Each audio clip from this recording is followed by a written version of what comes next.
Diego Genud, buenas tardes, ¿cómo estás? Bienvenido. ¿Cómo andas, Mati, querido? Bueno, feliz cumpleaños. Bueno, muchas gracias. Técnicamente no es hoy, pero fue hace unos días. Este fin de semana. Te agradezco. ¿Pudiste celebrar? Algo pudimos hacer. Bien. Unos encontrándonos con gente querida. Brindis y comidas. Exactamente. Bien. Voy a tomar un mate. Tomate un mate tranquilo. Mientras tanto, hay varios temas en agenda. Por supuesto, lo urgente hoy, porque es un poco lo que está movilizando a gran parte de la sociedad, es el drama y la tragedia en Bahía Blanca. Luego de, ¿no?, bajo el agua, lo que se ve ahora es el daño total de la tragedia y la solidaridad que siempre se despliega en estos momentos. Y también algunas cuestiones políticas que quedan, ¿no?, sí, ahí flotando en el aire. ¿Qué estás viendo en ese sentido? Bueno, obviamente primero, como todo el mundo, ¿no?, el drama de algo que no tiene antecedentes, que no recuerda a la ciudad de Bahía Blanca algo de este tipo y bueno, sugiere que estamos en un momento de inflexión, quizás si esto lo atribuimos al cambio climático que el presidente niega su existencia, ¿no? Pero evidentemente estamos en una situación donde la temperatura, las lluvias, ¿no?, incluso la sequía, todo esto se da con una violencia y viene de una manera tan imprevista a veces que no da tiempo a nada. Y bueno, estamos viendo las imágenes permanentemente, bueno, de los muertos, de los desaparecidos, de la gente que perdió todo. Se inicia un camino muy largo para toda esa gente. Estamos viendo también la solidaridad, ¿no?, impresionante. Sí, siempre. Del tren solidario, de la gente que está donando. Sí, todos los clubes, ahí es donde activa la sociedad civil, sí, la comunidad. Sí, es posible leer en esta tragedia muchas cuestiones que un poco, podemos decir, desmienten las tesis del presidente, otro poco, bueno, despiertan una solidaridad que Argentina, la sociedad argentina ya dio muestras en varias oportunidades anteriores, pero que en este contexto, con este gobierno, con el mensaje que muchas veces baja desde el gobierno nacional, que se puedan recrear todos esos lazos, bueno, ante la tragedia uno puede encontrar signos de vitalidad, ¿no?, en la sociedad argentina. Pero bueno, el cambio climático existe, más allá de lo que diga Milei. Muchas veces los desarrollos inmobiliarios descontrolados también impactan en las grandes ciudades, cuando es el mercado, ¿no?, el que define hasta dónde sí y hasta dónde no. Eso lo vimos también en otras situaciones, donde bueno, hay inundaciones porque hubo construcciones en lugares donde no estaban habilitadas o no deberían haber estado habilitadas. Si uno lo escucha al presidente, el discurso de siempre, los recursos que está enviando el gobierno nacional, que son, no sé, la 10ª parte de lo que necesita hoy Bahía Blanca. Sí, hoy decíamos en números, el gobierno, el Ministerio de Economía prometió 10.000 millones de pesos solo para reconstruir el famoso ya Hospital Pena, donde se vieron esas imágenes de bebés rescatados de neonatología.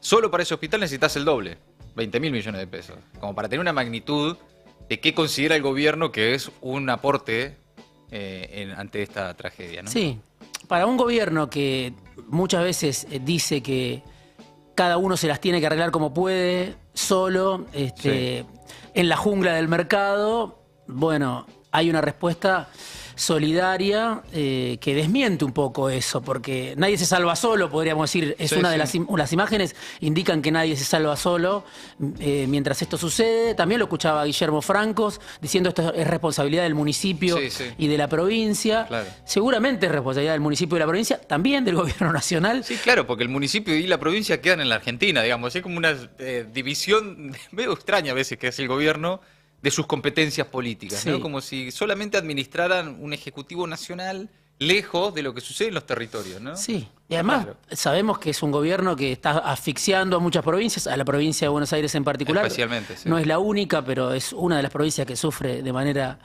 brutal el ajuste. Bueno, el municipio está gobernado por un intendente cercano a la Cámpora, digo, está todo el mundo interpelado por esta situación y yo no diría que hay un culpable, no, por supuesto, claro. Es una tragedia, es una fatalidad, pero sí cómo responde la sociedad y cómo responde el gobierno, casi que te digo que es de manera antagónica. El gobierno responde de una manera diciendo sálvese quien pueda, la sociedad dice hay que ayudar, hay que Veía también este episodio en línea con otra, que habrá que ver qué resulta, ¿no? Pero esto que empezó a suceder de los hinchas las hinchadas del fútbol y otros, ¿no? Veía convocatorias de motoqueros, algunas bandas de rock que empiezan a aparecer, que dicen, che, en los miércoles hay que empezar a ir a bancar a los jubilados porque no puede ser que miércoles tras miércoles los caguen a palo y no pase nada. Y ahí empezó también a observarse, che, un reflejo social. Mientras el sistema político está o en otra o totalmente subordinado, vos empezás a ver, tal vez no descarto que sean las ganas de empezar a ver algunos reflejos sociales de, bueno, decir, che, ese tejido social, esa red comunitaria, a pesar de todo todavía existe, ¿no? Y empieza a mostrar reflejos. Tal vez es una ilusión, tal vez empiezan a ser momentos de observar eso. Frente a un vacío que todos vemos, aparecen distintas expresiones para tratar de llenar ese vacío, como vos decías, para no dejar solos a los viejos, a los que los cagan a palos, casi como un deporte nacional de la libertad avanza. Bueno, cómo eso se traduce en política después, cómo eso repercute en el palacio, si querés, o en la política sistémica o en la dirigencia política tradicional. Si están surgiendo a partir de ahí nuevos entramados que van a redundar en nueva política o nuevos dirigentes políticos, todo eso es muy temprano para saberlo. Por supuesto, claro, sí. Pero bueno, me parece saludable, al mismo tiempo uno no puede esperar que la representación política quede en manos de las hinchadas de fútbol, digamos, claro, ¿no? Claro. Al mismo tiempo. Claro. Seguramente va a surgir algo de ahí y me parece positivo. No se le puede pedir todo, también es un signo, sí, saludable. Después habrá que ver eso, cómo se inscribe en el mapa de la disputa política. Puede haber gente que es hincha de un club y aparte es militante de política. Sí, claro, claro. Y lo digo en el buen sentido, que tiene además de un sentir o una pasión, una idea de país. Y bueno, todo eso hay que ver cómo se va cocinando de cara, no sé, en algún momento se supone que tiene que surgir un tiempo distinto, ¿no? Sí, por lo menos este año, porque no queda otra, al menos un ordenamiento electoral, de mínima. Después vemos, ¿no? Qué tipo de representación política sugiere eso, que me parece que es otra cosa. No necesariamente cómo se arman las listas, a quién hay que votar. Me parece que la representación política va por otro lado, está bastante más en cuestión y tensionado que cómo se arma una lista, ¿no? Sí, pero no está, no hay, digamos, una correlación entre el discurso del gobierno, la vehemencia del gobierno, la agresividad del gobierno, en muchos sentidos. Sí. Un gobierno que plantea, insisto, esta idea del sálvese quien pueda, bueno, y que gobierne el mercado. Bueno, frente a eso, lo que estamos viendo son signos de vitalidad social, signos de una sociedad que tiene cosas para decir, ¿no? Que no se refugia en su casa, ¿no? Sí, que no está desencillando, sino que está volviendo a la calle de alguna manera o volviendo a expresar su solidaridad en el caso de la ayuda a Bahía Blanca. Sí, vos sabés que también miraba, todavía no en profundidad, pero los primeros datos de un nuevo trabajo de la consultora Tendencias, que vos conocés también, que muestra ahí también los límites de la batalla cultural permanente de Milei, ¿no? Por ejemplo, una de las preguntas, mientras un 45% rechaza la idea de que la ideología de género en su extremo constituye un abuso infantil, un 34% lo respalda, ¿no? Pero empezás a encontrar que en algunas expresiones de Milei, en esta idea de no hay nada que lo frene, van por todo, y su batalla cultural permanente es ganancia todo el tiempo, empezó a encontrar también algunos sectores de la sociedad que dice, che, este es un tema tuyo, ¿no? Pero lejos de lo que a veces el gobierno cree, que es que todo lo que dice, instala o se conversa es pura ganancia para su relato, ¿no? No, bueno, sabemos que hay una parte de la sociedad que no comparte este modelo de país. Sí. A veces yo creo que ya es una imagen del pasado, pero en momentos en los que parecía que a Milei no le entraban las balas, bueno, daba la sensación de que cada idea que el gobierno instalaba, bueno, no sé, calaba hondo, hacía carne en la sociedad. Yo creo que de Davos para acá eso empezó a estar en entredicho, ¿no? Sí. Muchas veces el gobierno va lanzando distintas estocadas, va destilando veneno, pero más para la tropa propia, más para un autoconvencimiento con la propia feligresía. Que eso está, ¿no? Porque sí. también, para ser justo, la misma encuesta que menciono dice que un 85% de los votantes de Milei en el balotaje están conformes con haber votado a gobierno. Sí. ¿No? Sostiene. Sí. Lo propio lo sostiene, trabaja sobre eso, ¿no? Eso está. Sí, creo que hace un tiempo eran más todavía. Tal vez eran más. Eran, creo que era, no sé si no era el 96, hace no tanto. Claro, bueno, en esa misma encuesta bajó un 11%, un 11% de los que votaron a Milei en el balotaje que dicen estar arrepentidos. Sí, Igual es un número. hace unos meses la consultora Tendencias... Estamos hablando del balotaje, ¿no? 54%. Sí. Un número importante igual. La consultora Tendencia hizo una medición hace unos meses y decía esto, 96% decía exactamente lo que voté, ahora es 85%, es altísimo, sobre todo si uno se lo compara, no sé si la siguieron la medición, pero hace unos meses esta misma consultora le preguntó a la sociedad opositora si estaba conforme con cómo el peronismo la estaba representando y alrededor del 50% no estaba conforme. Claro. Entonces, ahí está el contraste. Milei se parece bastante más a sus votantes, por lo menos a su núcleo duro, que la dirigencia peronista o la dirigencia de Unión por la Patria, a lo que pretende el votante, ese 44% que a veces siente una orfandad muy grande, ¿no? Milei cumple mejor, si querés, representando a los suyos que la oposición. Eso decía la encuesta de hace 2 o 3 meses. No sé ahora, pero bueno, ahí está la gran pregunta. ¿Cómo la oposición representa el malestar? En ese sentido, lo que, para ir cambiando de tema, porque otro de los asuntos importantes y urgentes por estas horas es el acuerdo con el Fondo Monetario que parece estar al caer, del que no se conocen los detalles, con el que el gobierno pretende avanzar a través de decretos sin pasar por el Congreso. Ya hay 7 diputados hoy, en su mayoría todos referenciados en la conducción de Axel Kicillof, que presentaron una denuncia penal contra el presidente. Varios senadores, lo he escuchado a Oñate también, senador de la Cámpora, más cercano a Cristina, decir no vamos a reconocer este acuerdo. Empieza a generarse de vuelta esa tensión. ¿Qué está pasando con eso? ¿Qué estás viendo ahí esa lectura de la desesperación del gobierno por obtener rápidamente los fondos que necesita del Fondo Monetario? Sí, es un gobierno que está en una emergencia si uno solamente repara en cómo el presidente hace algo inédito de anunciar el 1 de marzo un acuerdo que no está cerrado. Increíble. Sí. No hay antecedentes en la historia. Ni siquiera Macri, que de apuro hizo ese anuncio de 5 minutos en el 2018. Pero con el acuerdo ya concretado. Con el acuerdo cerrado.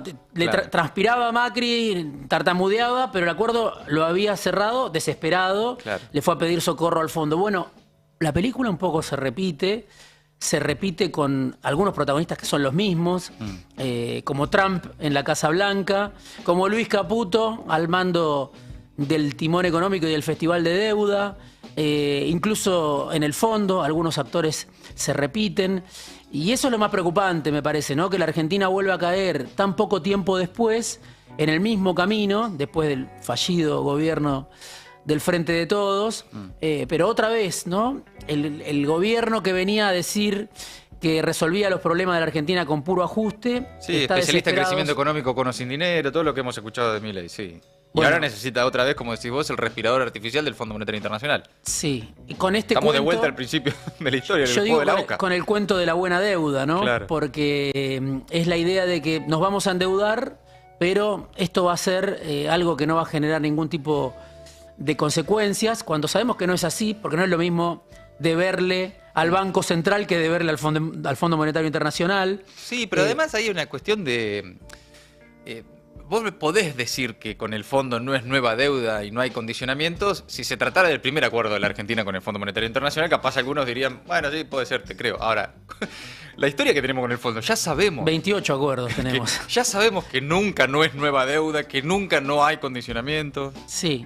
El tema es, lo que no sabemos es cuáles Por eso, son, hay ¿no? mucha opacidad también. El hermetismo total. Estos signos que vos mencionabas de la oposición me parecen también positivos, en alguna medida no alcanza con eso. Claro. Pero el gobierno está tratando de decir, vamos a mandar al Congreso, bueno, por un lado un decreto, pero un decreto que hay que ver si las dos cámaras lo rechazan o no, pero un decreto con muy poca información, seguramente.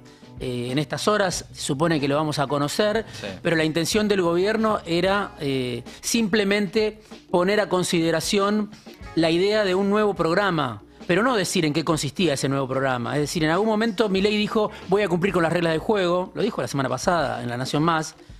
Las reglas de juego son la ley Guzmán, la llamada ley Guzmán, la ley que aprobó el Frente de Todos, por la cual no podés endeudar a la Argentina otra vez después del préstamo demencial que tomó Macri de 57.000 millones de dólares sin pasar por el Congreso. Milei dijo, me voy a atener a esas reglas, al instante las estaba violando, pero sí hay un intento de no dar ningún tipo de precisión sobre esta deuda. ¿Cuánta deuda es? ¿En qué condiciones? ¿Cuál es la tasa que va a tener que pagar la Argentina? Porque no solo cambiás de acreedor, tenés que pagar una tasa más alta contra lo que el gobierno dice. Porque claro, si hoy el gobierno se quisiera endeudar con los fondos de inversiones, es decir, en el mercado privado, por supuesto tendría que pagar una tasa más alta que la que va a pagar por el fondo. Con el fondo que es alrededor del 6%. Sí. Ahora, si no se endeudaran en el exterior y lo hicieran en la plaza doméstica, la tasa es mucho menor. Claro. O sea, vos estás comprando una deuda con un acreedor externo que te condiciona, que se sienta en la mesa de gobierno y que te cobra una tasa más alta que si pudieras resolverlo sin tener que acudir al exterior. Pero además todo indica que es para seguir pisando el dólar en un año electoral, garantizar que algunos amigos del gobierno puedan sacar las divisas que necesitan sacar, grandes empresas, digo, y demás. No necesariamente para, como dice el presidente, sanear el Banco Central y bajar la inflación. Porque ahí además decís, pero encima es para seguir fugando y para seguir pisando el dólar. O sea, te vas a... La quiso Caputo otra vez. Sí. ¿No? Sí, para llegar a las elecciones con el dólar controlado y la ficción de una inflación a la baja. Ese es el plan, me parece. También pagarle a Wall Street, ¿no? Y esto creo que varias veces lo charlamos. Es Trump el que presiona al fondo a través de un secretario del Tesoro que viene de Wall Street, que se llama Scott Bessent. Es el tipo que está presionando al directorio del fondo para que el directorio del fondo le preste a la Argentina. El tipo viene de Wall Street y el fondo le presta a la Argentina para que cobre Wall Street. Entonces, es un circuito perfecto para que ganen los fondos de inversión, que ya muchas veces los vimos, irse muchas veces desesperados, ¿no? Son amigos o han sido empleadores incluso del ministro de Economía que hoy tenemos. Qué lindo todo eso. Sí, se parece bastante a una pesadilla, ¿no? Antes de terminar, porque vos en tu nota mencionás a Leonardo Madcour. Madcour. Sí. Leonardo Madcour, ahí está. Sí. Que es un hombre muy cercano a Massa. Sí. Ahí está la foto. Contame brevemente qué es esa foto. No sé si podemos mostrar la foto, pero bueno, hay una foto en la nota que compartimos en el Destape que salió publicada ayer. El panorama semanal que escribo, bueno, ahí lo tenés, Milei, Caputo, la soga del fondo y el cuento de la buena deuda. Claro, y ahí es interesante esa foto porque mucha gente, claro, no los conoce. Si mirás de izquierda a derecha, el primero es Luis Cuvedú, que es un venezolano del fondo, que muchas veces vino a la Argentina, representante del fondo. El segundo es el canciller Gerardo Huertein. Todos pulgares arriba haciendo la gran Milei. Sí, totalmente. Son los que nos van a endeudar otra vez, ¿no? Pero con pulgarcito para arriba. La sociedad debería conocerlos, porque muchas veces estamos endeudados, tenemos privaciones, hay ajuste para pagarle, como decía, a los fondos de inversión y no sabemos quiénes son los responsables de eso. Bueno, Cristalina Georgieva, tan simpática, sonriente, que es la gerente del fondo, la directora gerente del fondo, que se llevaba muy bien con el Frente de Todos. La búlgara que estudió en la Universidad Karl Marx. Es extraordinario. Bueno, sí, que incluso se decía que era cercana al Papa Francisco, que era sensible. Y no. Ahora está de la mano, pulgar arriba con la ultraderecha. Al lado Milei, Caputo. Y yo reparo sobre todo en un desconocido, que pienso que la sociedad argentina debería conocerlo. Es el último a la derecha, se llama Leonardo Madcour. Es el hombre de Milei ante el fondo. Es el representante de todos los argentinos ante el Fondo Monetario Internacional. Es el que está cerrando la nueva deuda. Es el que está negociando con el fondo la nueva deuda que va a condicionar a las futuras generaciones. Es el que está en la letra fina en estos días, digamos. En el detalle está él. Es el hombre del fondo. Es el hombre de Milei ante el fondo, perdón. Al lado de Caputo a la derecha. Bueno, ¿cuál es la particularidad de ese señor? Que era el jefe de gabinete de Sergio Massa. Increíble. Hasta el 10 de diciembre de 2000. El jefe de gabinete 23. del Sergio Massa, ministro de Economía. Exactamente. O sea, un hombre muy importante de Massa. El hombre clave de Massa en las gestiones, especialmente con el Fondo Monetario Internacional. Claro. O sea, él representaba al peronismo, representaba al Frente de Todos, representaba a Sergio Massa ante el Fondo. Cambió el gobierno, se fue el peronismo, vino la ultraderecha y Matkur siguió charlando con el Fondo. Qué curioso, ¿eh? Aparte, bueno, hay otra cuestión. Es alguien que viene de los equipos técnicos de Roberto Lavagna. Trabajó con el peronismo cuando comenzó la era del Frente para la Victoria, Sí, ¿no? sí. Ahora, su papá era presidente de la Cámara... Es para hacer un libro. Yo cuento un poco su historia. Sí, sí, sí. Era presidente de la Cámara de la Construcción, el padre, estaba en la Fundación Mediterránea, pero él siempre había trabajado con el peronismo de la mano de Lavagna. Hay muchos lavañistas en el gobierno, lo cual también es un síntoma de época, ¿no? Vos mencionás que el suegro de Matkur es Guillermo Nielsen. Exactamente. Otro lavañista en su momento. Exactamente. Guillermo Nielsen, hoy embajador Libertario de en este Paraguay. gobierno en Paraguay. También fue embajador del Frente de Todos en Alemania en algún momento.